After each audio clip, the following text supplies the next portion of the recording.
Salut et bienvenue sur notre chaîne, la chaîne destinée aux parents entrepreneurs qui veulent plus d'argent, plus de succès et plus de liberté grâce à leur business. Dans cette vidéo, Patricia et moi allons te parler de blocages. Ces blocages sont en lien avec des éléments bien concrets, des choses bien concrètes de ta vie. Par exemple, l'estime de soi, la confiance en soi ou le passé, pour te citer juste 3 exemples. Dans cette vidéo, tu vas finalement apprendre quels sont les éléments qui sont en relation avec tes blocages et qui t'empêchent soit d'avancer ou soit qui te freinent dans ton évolution. Si tu n'es pas encore abonné, n'hésite pas à le faire. Allez, c'est parti. L'un des problèmes suivants en termes de faillite d'entreprise ou d'entreprise qui ne se développe pas, ça va être tous les blocages en lien avec soi-même, en lien avec son estime de soi, sa confiance en soi, le rapport qu'on va avoir avec l'argent, mais cette fois pas l'argent de l'entreprise, le sien.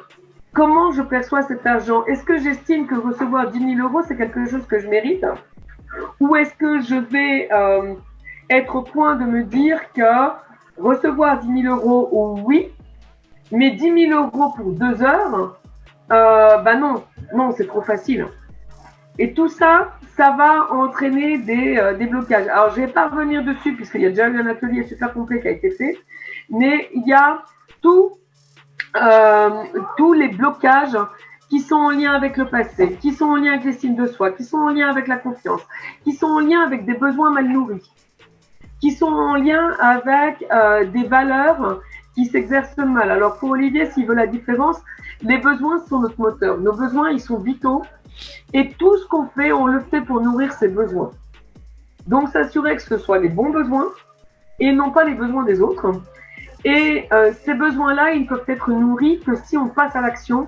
Et ce qui va nous faire bouger, c'est nos valeurs. Et tout ça, si c'est mal calibré, on n'avance pas. Et tout ça, ça va créer des blocages parce qu'on va essayer d'aller nourrir, notamment, je vais reprendre celui que j'aime tant, qui est la fameuse valeur liberté qu'on me vend très régulièrement alors que c'est un besoin.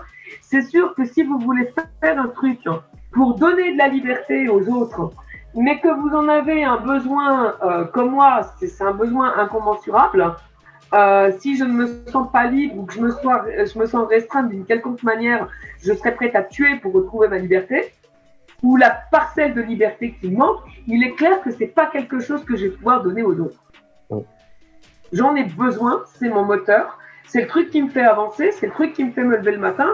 Si je nourris pas ça, et si le peu que j'ai, je le donne, j'avance plus.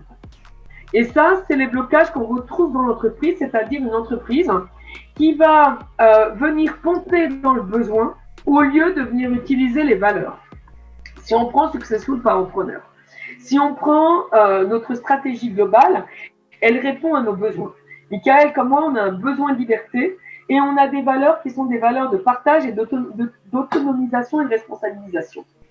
Donc, on a monté nos produits et nos accompagnements pour que ça cadre sur les deux plans. C'est-à-dire que moi, vous rendre autonome en faisant des ateliers, ça nourrit ma valeur partage, ça nourrit ma valeur autonomie. Et ça vient nourrir chez moi mon besoin de liberté. Parce que pendant que vous regardez les ateliers chez vous, je ne vais pas dire, je vais dire vulgairement, Olivier ne me connaît pas, mais bon, il va prendre un point, va connaître le personnage.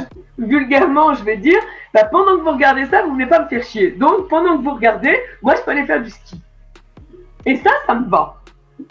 Ou quand on a nos clients avec nos gros accompagnements, ils reviennent poser une question sur WhatsApp. Michael, en général, c'est quand je suis dispo ou pas dispo. Je sais la même chose.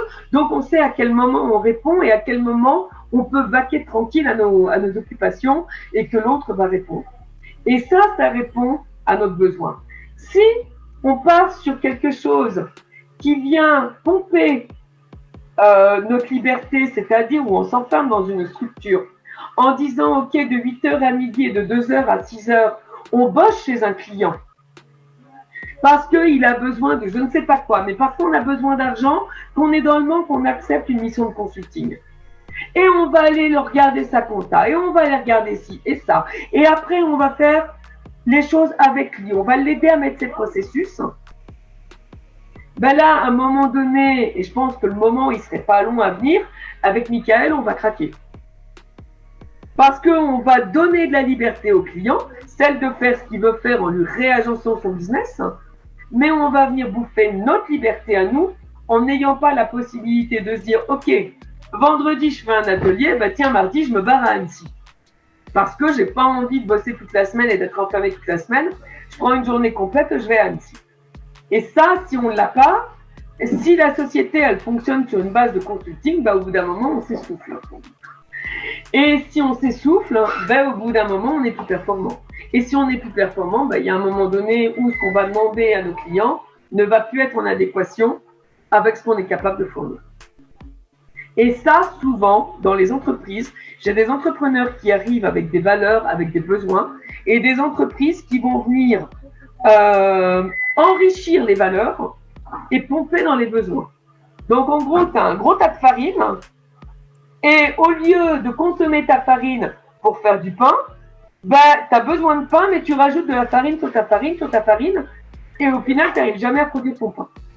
Et ça, c'est l'un des blocages principaux qu'on a chez les entrepreneurs, c'est qu'on a des entreprises qui ne répondent pas aux besoins des entrepreneurs. Parce que très souvent, c'est parce qu'elles sont mal ficelées. C'est-à-dire que quelqu'un qui a par exemple une valeur de création et un besoin de liberté, cette personne-là, elle va me dire, si elle fait des objets artisanaux, elle va me dire, ben oui, mais je peux pas machin, je peux pas ci, je peux pas ça. Parce que le temps où je crée, mais non, tu as des moments où tu as envie de créer et tu as d'autres moments où tu vas te contraindre à créer. Donc, fais des pièces uniques, parce que comme ça, tu les crées au moment où tu as l'inspiration et tu les vends derrière. Alors que si tu mets des pièces standards, on va dire par exemple, je sais pas, qu'est-ce qu'on peut produire en standard,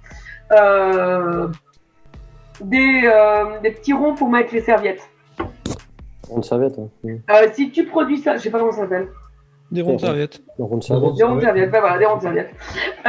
Si tu produis des ronds de serviettes en standard et que tu as quelqu'un qui te commande 28 ronds de serviettes et que tu n'as pas envie de les faire, ben ouais, ça va venir bouffer ta valeur sans ton besoin de liberté. Alors que si tu bases sur ton artisanat, que tu en fais de l'art, que tu développes un produit unique, et ben ce produit-là, une fois que tu l'as développé, c'est une pièce unique et elle se vend en tant que pièce unique. Voilà, et souvent, je me retrouve avec des gens qui ont des besoins et qui finalement ne vont pas aller les nourrir, mais vont aller nourrir leurs valeurs, alors que les valeurs, c'est ce qui les font passer à l'action. La valeur, c'est le carburant. Donc, c'est ce qu'on va donner. Parce que ça se remplit à travers nos besoins. Et quand nos besoins sont remplis, nos valeurs se remplissent.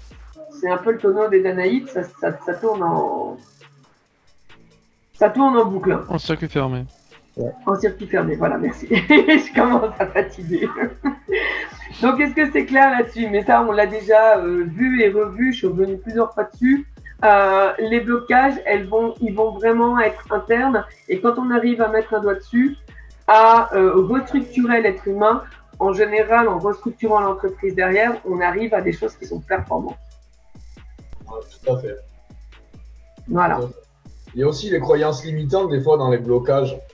Il y a les croyances limitantes. Voilà, de se dire, ben, tiens, on n'est pas arrivé à faire quelque chose, une entreprise, après on perd confiance, on perd une estime, après c'est dur de reprendre un truc, il faut tout c'est vrai ce que vous dites, alors oui, on va en tirer parti, d'accord avec vous. Ouais. Ce que je vais dire là-dessus, c'est à partir du moment où il y a eu un échec, hein, c'est reprendre toutes les situations similaires où il y a eu une réussite. Parce que cette situation-là, elle n'est pas unique. Et jusqu'à quel point la société, elle a fonctionné. Parce que la confiance, souvent, on la prend comme un bloc. Ce bloc-là, c'est pas... La confiance, c'est pas j'ai eu un résultat positif, j'ai confiance en moi, j'ai eu un résultat négatif, je n'ai pas confiance en moi. La confiance, c'est je suis allé jusqu'où? Je suis allé jusqu'à B'. Je pensais aller jusque B. Donc déjà là, j'ai un capital confiance. Et puis après, est-ce que je suis capable d'analyser ce qui a fait que j'ai échoué? D'accord, donc je sais que j'ai échoué à tel niveau. Parce que je manquais de compétences, parce que j'ai manqué de sérieux, parce que j'ai manqué d'assiduité, peu importe. Là, il y a un autre capital confiance qui se crée parce que j'ai été capable d'analyser. Et puisque je suis capable d'analyser, je suis capable de mettre des solutions derrière. Et si je suis capable de mettre des solutions et des solutions qui soient constructives, ben la confiance, elle va monter. Parce que l'opposé de la confiance, c'est la culpabilité.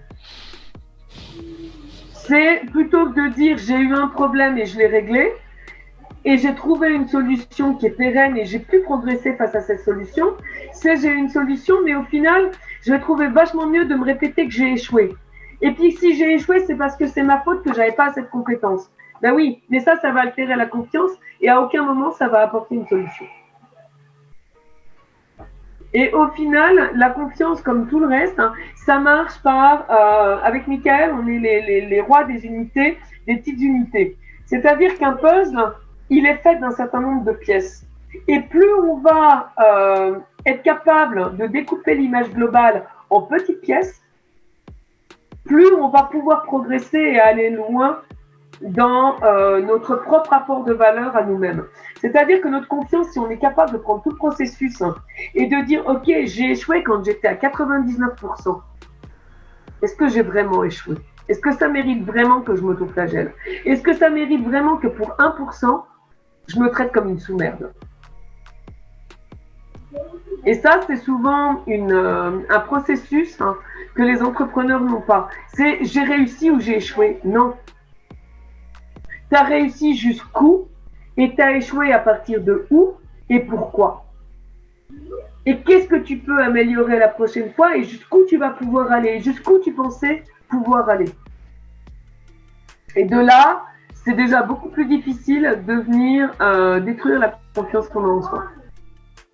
À partir du moment où on est capable de tout disséquer, de tout déficeler, de démonter le puzzle et de ramener à l'unité qui a bloqué, bah, finalement, on se dit, bah, c'est bien, j'avais un puzzle de 12 000 pièces, hein. J'en ai mis 11 999, c'est pas pour celle qui manque, ok, ça ternit l'image, mais j'ai été capable quand même de faire 11 999 pièces. Voilà. C'est vrai. Et ça, c'est le... Pardon? Non, je disais oui, c'est un bon raisonnement, ouais, j'avais pas percuté à tout ça en fait. J'avais, ouais. C'est vrai que... Après, c'est vrai que c'est. Bah, après, ouais. C'est générationnel aussi. Moi, j'avais mon grand-père, quand je ramenais un 18 ou un 19, qui me disait ouais, bah c'est bien, t'aurais pu avoir 20. Et à contrario, quand je ramenais un 0, il me dit bah voilà, ouais, tu t'es planté, tu t'es planté complètement, mais tu sais que tu pourras pas aller plus bas. Tu pourras que remonter. Alors, moi, j'avais les mêmes réflexions. Sauf qu'avec cette faculté de mettre le doigt sur le truc qui faisait mal, hein, quand je rentrais et que je disais j'ai eu 19 et que ma mère me répondait t'aurais pu avoir 20, bah oui, et toi t'aurais pu faire un métier qui te plaisait. Avec des j'aurais pu, on met Paris en bouteille. C'est clair. Voilà, c'est tout. Et du coup, c'est vrai que j'avais ce détachement de me dire bah c'est pas grave. C'est clair. C'est quoi cette expression? Et j'ai fait 19 sur 20, je vais aller travailler les 1 que j'ai pas eu. Par contre, je suis revenue au bac avec un 21 sur 20 sur une option. Et là, je peux te jurer que j'ai dit à ma mère, eh ben celui-là, quand tu me le feras, on pourra en discuter. Et jamais plus elle est venue me reparler de mes notes. Faut oser, hein. Faut oser. C'est tout. C'est... Mais ça, tu vois, ça vient de ma compétence innée. Le truc qui va pas, je le sais. Donc, je vais aller le travailler. Je le vois chez l'autre, mais je le vois chez moi. Donc, je vais aller le bosser. Pour qu'il ne soit plus un truc qui soit problématique. Et c'est pour ça, souvent, on me dit, mais tu as une confiance en toi, quoi que tu fasses, tu as confiance en toi. Oui. Parce que je sais qu'au moment où ça bloque, j'ai le pouvoir sur ce qui bloque. J'ai le pouvoir de me dire, ok, je sais aller jusque-là, mais pour aller jusque-là, il me faut une formation, il me faut peut-être un associé, il faut quelque chose que je n'ai pas.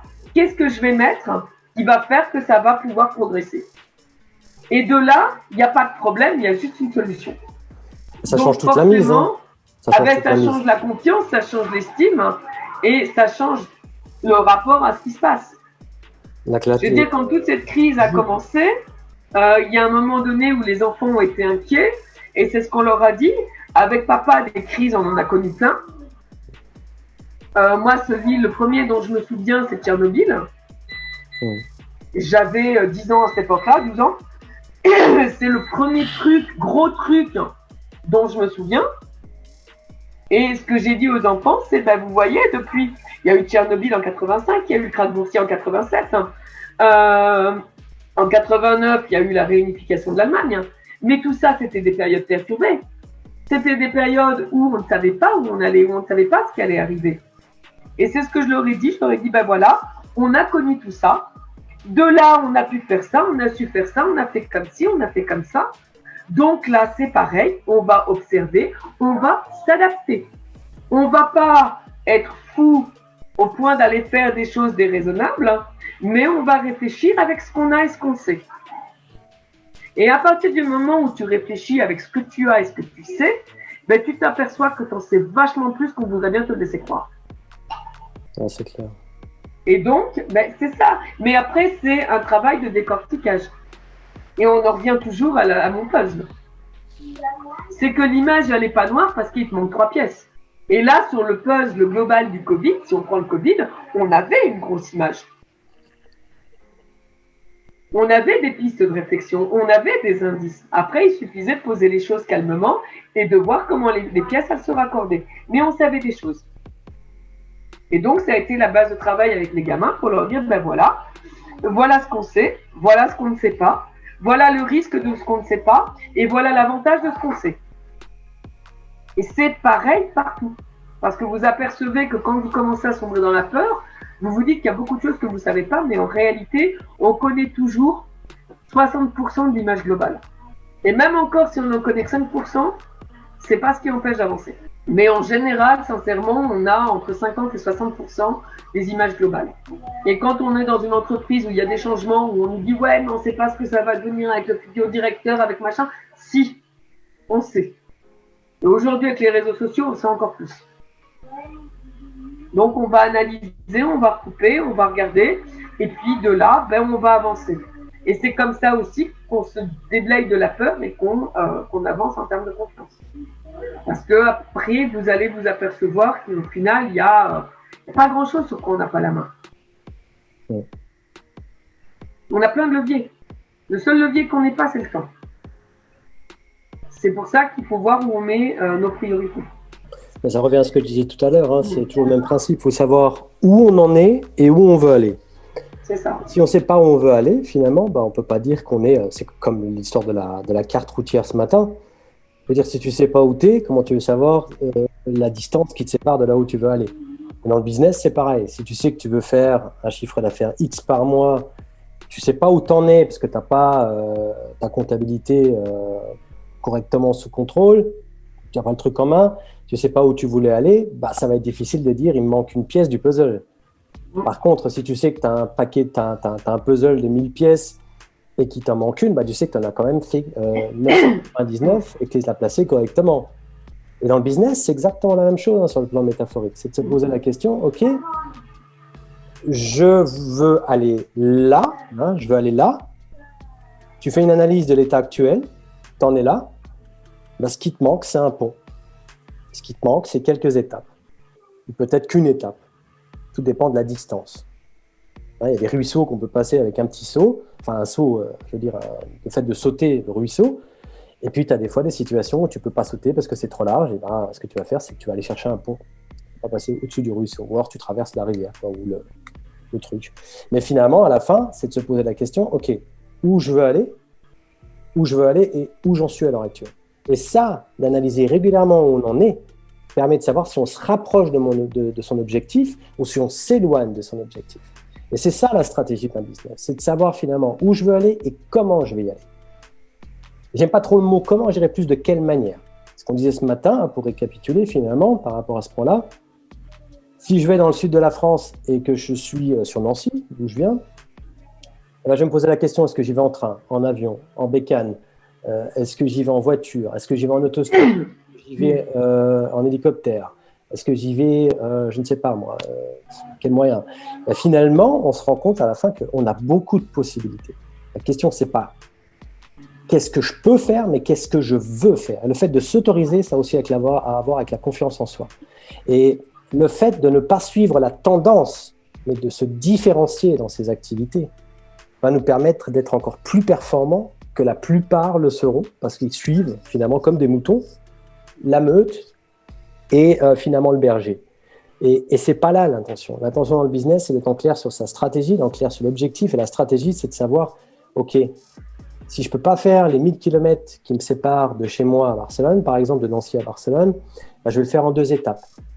OK, mais je vais peut-être pas faire des journées de 500 km. Je vais peut-être m'arrêter 1 ou 2 fois. Où est-ce que je vais faire? Où est-ce que je vais m'arrêter? Ben, je vais peut-être faire une petite pause entre Dijon et Lyon, ou même au niveau d'Orange, et puis d'Orange jusqu'à Barcelone, par exemple. Et ça, pour moi, c'est la métaphore pour comprendre la stratégie. Se poser la question, où est-ce que je veux aller d'ici 3-5 ans, ou 5 à 10 ans, si on en est capable de pouvoir visualiser la chose aussi loin, et de se dire, OK, mais comment je vais y arriver, étape par étape. Si je veux faire un 100 000 euros, ben, je ne vais pas avoir une stratégie de 100 000 euros. Je vais avoir une stratégie qui va me permettre, en 1, 2, 3 étapes, d'atteindre les 100 000 euros par mois, par exemple. C'est ce qu'on fait avec nos clients. Voilà.